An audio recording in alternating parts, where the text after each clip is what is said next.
Test drive na po tayo sa Montero. Ang issue ng Montero na to ay blinking D, check engine, hanggang dumating yung point na no drive, no reverse. Hinila na lang. So hinila na lang to. So tingnan natin. So kita naman natin na running ng sasakyan. Ang reverse din, paki-check din natin. Reverse tayo. Doon na. Ayan, background mo sa kapaligiran. Ayan, naka-park tayo.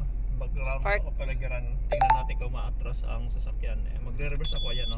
Naka-reverse. Bibitawan ko ito para matras. So ayan. Ayan, no? So okay. matras na. Solve na tayo dyan. So tingnan lang natin ang shifting pattern. Bante tayo. Odometer nito, ilan?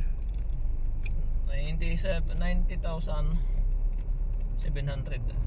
Pero hindi yan totoo.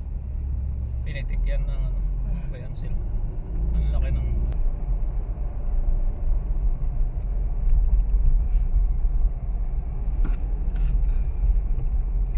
naku.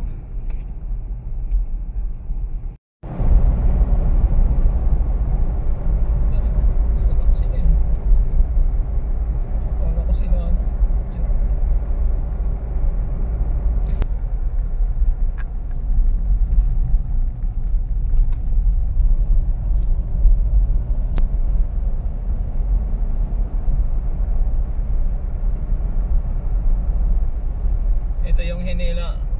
Kaya Wala man tong alam sa kuya nito. hindi, hinila. Alam natin na makapag-quality lang.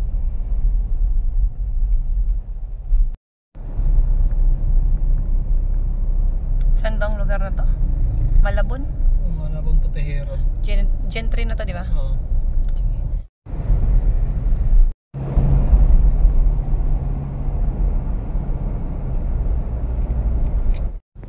So, iscan na naman natin ulit. Nandito na tayo sa shop sa may Amadeo.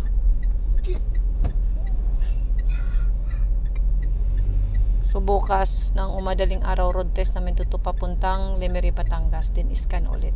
Ang takbo ngayon ay galing lang ng Tagaytay.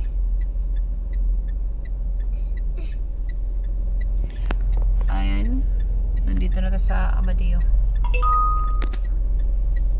So wala pa rin tayo nababasa sa automatic transmission. Okay na yung oras mo. Time check 9:02.